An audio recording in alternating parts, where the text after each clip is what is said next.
Hello dear student, UP board 2026-27 के लिए class 10th mathematics में इंग्लिश मीडियम के स्टूडेंट के लिए एनसीईआरटी सॉल्यूशन में chapter number 3 pair of linear equations in two variables में आज हम डिस्कशन करेंगे एक्सरसाइज 3.1 क्वेश्चन नंबर 4 पार्ट 2।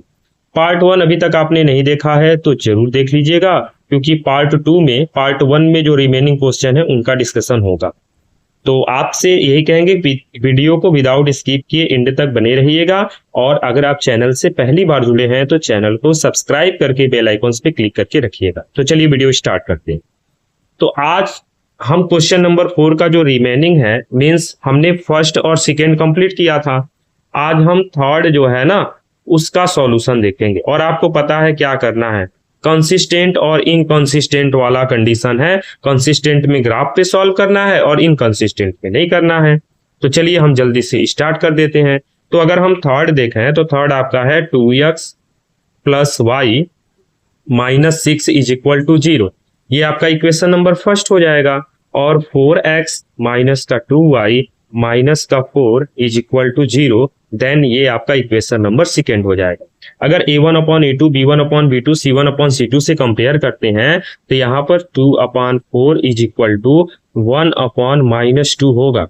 ध्यान दीजिएगा, 2 upon 4 is equal to 1 upon minus 2, तो 2 1 जा 2, 2 2 जा 4, तो 1/2 तो है बट ये निगेटिव है, तो ये दोनों इक्वल नहीं होगा। मीन्स यहाँ पर 1/2 नॉट इज इक्वल टू 1/-2, एक पॉजिटिव एक निगेटिव। तो ये आपका क्या होता है, ये आपका इंटरसेक्ट एट पॉइंट होता है। ये आपका इंटरसेक्ट वाला कंडीशन, और इंटरसेक्ट वाला कंडीशन क्या होता है, कंसिस्टेंट। ये हो जाएगा इट इज अ कंसिस्टेंट। और कंसिस्टेंट वाली कंडीशन में क्या करना है, ग्राफ पे सॉल्व करना है। तो फटाफट सॉल्व कर देते हैं। तो लिखेंगे फॉर इक्वेशन फर्स्ट। कैसे, बॉक्स बनाएंगे। बॉक्स में आप कोऑर्डिनेट्स को फाइंड करेंगे और फिर यहाँ पे ग्राफ पे लाएंगे। एक्स और वाई है, ध्यान से देखिएगा।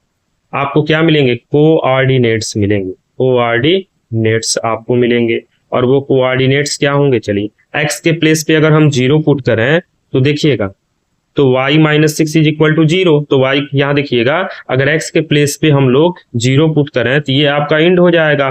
तो y minus 6 is equal to 0 यही होगा। और y की वैल्यू यहाँ से आपको क्या मिलेगी, -6 + 6 हो जाएगी। तो यहाँ से आपको y की वैल्यू क्या मिल जाएगी, 6।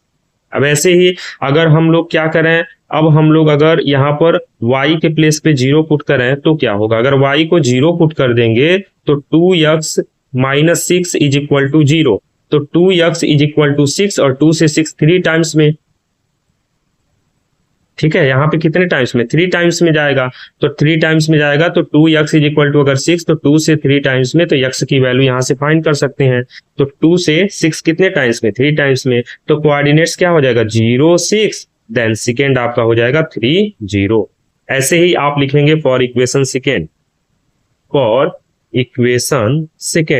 इक्वेशन सेकेंड के लिए फिर से आप क्या करेंगे, नॉर्मली बॉक्स बनाएंगे। बॉक्स में आपको क्या मिलेंगे, कोऑर्डिनेट्स मिलेंगे एक्स वाई। यहाँ पे आपको कोऑर्डिनेट्स मिलेंगे, और जो कोऑर्डिनेट्स मिलेंगे इनको कैसे फाइंड करेंगे, चलिए देखिए। अगर हम क्या करते हैं, एक्स के प्लेस पे 0 पुट करते हैं तो क्या होगा, देखिएगा। अगर एक्स के प्लेस पे 0 पुट करें तो ये तो इंड हो गया, तो -2y इज इक्वल टू 4 हो जाएगा। तो 2 2 जा 4, तो y की वैल्यू -2 मिल जाएगा, ठीक है। तो यहाँ पे -2 मिल जाएगा। और y के प्लेस पे अगर हम 0 पुट कर दें तो क्या होगा, अगर इसके प्लेस पे 0 पुट कर देंगे तो 4x इज इक्वल टू 4, 4 से 4 कैंसिल, तो x की वैल्यू आपको 1 मिल जाएगी। तो यहाँ से x की वैल्यू 1 मिल गई। तो यहाँ से कोऑर्डिनेट्स क्या क्या मिल गए, 0 -2 और फिर 1 और 0।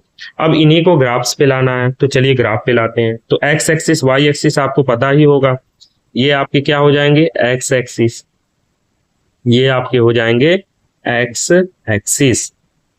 अब फिर चलिए जल्दी से y एक्सिस बना लेते हैं, और ये आपका हो जाएगा y एक्सिस। चलिए ध्यान दीजिए, ये आपका क्या हो जाएगा, y एक्सिस, ये हो जाएगा y एक्सिस। अब एक्स एक्सिस हो गया, वाई एक्सिस हो गया, ये वाला पॉइंट आपका वो हो जाएगा 0।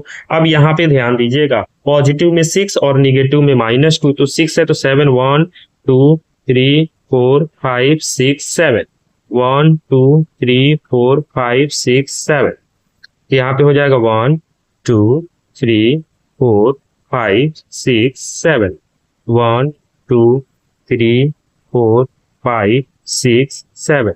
माइनस में कहाँ तक, -2 है ना, तो यहाँ पे देखिएगा ये हो जाएगा आपका -1 और ये हो जाएगा -2, एक एक्स्ट्रा कर देते हैं -3, ये हो जाएगा आपका -1, ये हो जाएगा -2 और एक एक्स्ट्रा कर देते हैं -3। अब जल्दी से पॉइंट्स, तो 0 6, x 0 है और y 6 है, तो y 6 मीन्स यहाँ पे आप आएंगे, तो ये आपका कंडीशन क्या बनेगा 0,6, क्या बनेगा 0,6। अब नेक्स्ट आएगा 3 0, तो x 3 है y 0, तो ये आपका पॉइंट बनेगा 3,0। अब इन दोनों को क्या करना है, टच करना है, तो इन दोनों को अगर आप ज्वाइंट करने जाएंगे तो ये ज्वाइंट करने पे आपको ऐसे मिलेंगे। और ये किस इक्वेशन के लिए है, तो ये आपका जो इक्वेशन है ना, वो आपका इक्वेशन क्या था, 2x प्लस का y माइनस का 6 इज इक्वल टू 0। क्लियर है यहाँ तक, कोई प्रॉब्लम बिल्कुल नहीं। अब सेकेंड आपका है 0 -2, x 0 और y -2, तो y -2 आपका ये बनेगा, ये पॉइंट आपका बनेगा 0 -2। फिर 1 0, तो x 1, ये आपका बनेगा 1 0, ये बनेगा 1 और 0। अब इन दो पॉइंट को कनेक्ट करेंगे, इन 2 पॉइंट्स को कनेक्ट करेंगे, तो इसके लिए कौन सा लाइन होगा, इसके लिए लाइन होगा आपका 4x माइनस का 2y माइनस का 4 इज इक्वल टू 0। क्लियर है यहाँ तक, कोई प्रॉब्लम बिल्कुल नहीं। तो ये आपका ग्राफ पे सॉल्यूशन हो जाएगा और ये आपका आंसर हो जाएगा। इसको आप ऐसे ज्वाइंट कर देंगे तो आपकी रिजल्ट आ जाएगी। तो इस तरीके से अगर कंसिस्टेंट है तो क्वेश्चन का सॉल्यूशन आपको कैसे फाइंड करना है यहाँ पे आपको बता दिया गया। अब चलिए, अब हम लोग इस क्वेश्चन को आप जल्दी से नोट कर लीजिए, अगर नोट्स बना रहे हैं तो जल्दी से नोट कर लीजिए, पॉज करके आप लोग नोट्स कर लीजिए। चलिए, नोट्स हो गया ना। अब चलिए एक क्वेश्चन जो बचा हुआ है ना 4 नंबर, उसका सॉल्यूशन जल्दी से देख लेते हैं। अगर इनकंसिस्टेंट हो गया तो टाइम सेविंग हो जाएगा, कंसिस्टेंट हो जाएगा तो फिर ऐसे ही आपको पूरे क्वेश्चंस को सॉल्व करने होंगे। चलिए फटाफट देख लेते हैं। चलिए बिना देरी किए हुए जल्दी से हम लोग देख लेते हैं। तो यहाँ पर हमारे लिए लास्ट क्वेश्चन है 4 नंबर, इसका सॉल्यूशन क्या होगा जल्दी से हम लोग देख लेते हैं। क्या है 4 number, 2x minus 2y minus 2 is equal to 0, equation number first.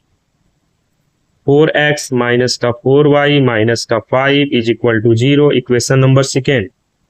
Compare करेंगे तो 2/4 माइनस 2/-4 और माइनस 2/- का 5, 2 1 जा 2, 2 2 जा 4, 2 1 जा 2, 2 2 जा 4, माइनस से माइनस कैंसिल, माइनस से माइनस, ये not is equal two means यहाँ पे और करके आप लिख सकते हैं कि 1/2 तो सही है, 1/2 तो सही है, बट ये 2/5 के नॉट इज इक्वल टू है। तो ऐसे कंडीशन में ये क्या देखने को मिलता है, पैरेलल वाला कंडीशन मिलता है, पैरेलल, और पैरेलल वाला कंडीशन इनकंसिस्टेंट हो जाए तो लिखेंगे इट इज एन इनकंसिस्टेंट, और यही आपका क्या हो जाएगा आंसर, क्योंकि क्वेश्चन में बोला है कि अगर कंसिस्टेंट है तो आप सॉल्व करिए और इनकंसिस्टेंट में आपको बस चेक करना है। आई होप आपको अब एक्सरसाइज 3.1 में क्वेश्चन नंबर 4 में पार्ट 1 और पार्ट 2 दोनों अच्छे से क्लियर हो गया होगा। क्लियर हो गया तो वीडियो को लाइक कर दीजिए और अपने फ्रेंड्स तक शेयर जरूर कर दीजिएगा। मिलते हैं क्वेश्चन नंबर 5 में। राधे राधे।